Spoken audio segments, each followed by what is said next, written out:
Bom dia, professor. Nosso grupo é composto por Davi, Esté e Natália. Hoje iremos falar um pouco de como ocorreu a Revolução Mexicana. Os tópicos do nosso trabalho são o governo de Porfirio Díaz, oposição política, governo de Carranza e o balanço da Revolução. Aqui podemos ler uma frase de Emiliano Zapata, um dos líderes da Revolução Mexicana. Se não há justiça para o povo, que não haja paz para o governo. Diz muito sobre sua opinião política e sobre sua luta pelos direitos da sociedade mexicana da época. A Revolução Mexicana, assim como outras revoluções, aconteceu majoritariamente por lutas pela terra, que não estavam sendo bem distribuídas entre os mexicanos. O ditador da época, Porfirio Díaz, visava a modernização do país pela agricultura em larga escala. Uma situação que acarretou a revolução foi a questão dos errígios, onde grandes latifúndios invadiram terras consideradas públicas, a transformando em locais privados. E aí, professor, tudo bem?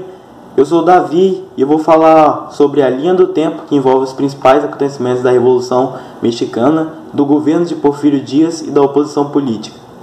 Linha do tempo. Os principais acontecimentos dessa revolução foram seu início em 20 de novembro de 1910, causada por uma rebelião liderada por Francisco I contra o antigo autocrata general Porfirio Díaz. O assassinato de Emiliano Zapata em 10 de abril de 1919. Ele perdeu a vida durante uma emboscada militar onde foi morto após uma longa perseguição pelos constitucionalistas. O assassinato de Pancho Villa em 20 de julho de 1923 se deu quando seus inimigos fazendeiros organizaram um plano para matá-lo. Pancho Villa foi assassinado em seu carro quando transitava na cidade de Hidalgo Parral. O governo de Porfirio Díaz. O governo de Porfirio pode ser explicado por duas características principais. Quanto à economia, o governo de Porfirio Díaz foi um dos principais fatores responsáveis pelo crescimento econômico do México. A agricultura e a mineração voltada para a exportação foram estimuladas com a construção de ferrovias e com o aporte do capital estrangeiro. Quanto às manifestações populares, o desenvolvimento da economia mexicana não promoveu uma melhoria nas condições de vida da população. Os camponeses não tinham acesso à terra ou a políticas de inclusão social. Isso gerou uma série de manifestações populares que eram reprimidas violentamente pelo exército mexicano. Oposição política. O Partido Liberal foi um dos principais pilares que contribuíram para o enfraquecimento do governo de Porfirio.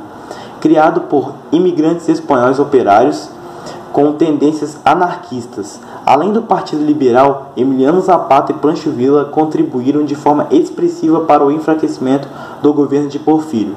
Zapata, considerado um herói mexicano, foi um dos líderes da Revolução Mexicana, onde lutou contra os ricos latifundiários.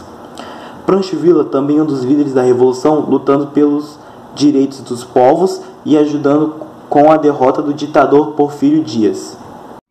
Olá, bom dia, boa tarde, boa noite, eu sou a Esté do segundo C e agora eu irei falar sobre o balanço da Revolução, que é a minha parte do trabalho e foi um dos 3 tópicos que nós resolvemos apresentar. Antes disso, eu vou falar um pequeno trecho sobre o governo de Carranza. Eu não vou me apresentar, já que não é o foco principal aqui do slide, mas bem pequenininho, vamos lá. Venustiano Carranza foi também um dos líderes da Revolução Mexicana e durante seu mandato que a atual Constituição Mexicana entrou em vigor. Ele assumiu a presidência dia 1 de maio de 1915.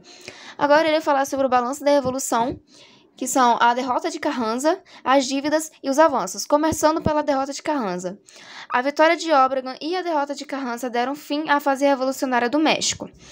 Agora, falar sobre as dívidas. O México foi obrigado a pagar dívidas caríssimas para os Estados Unidos e aceitar o controle do petróleo pelas empresas norte-americanas. Os avanços que aconteceram após a ascensão de Lázaro Cárdenas foi a reforma agrária, nacionalização das riquezas do país e desenvolver uma política baseada no desenvolvimento industrial. Por fim, pode-se afirmar que a Revolução Mexicana não conseguiu modificar todas as estruturas do país. No entanto, o México desenvolveu uma estabilidade política no século XX, maior que na maioria dos países da América Latina.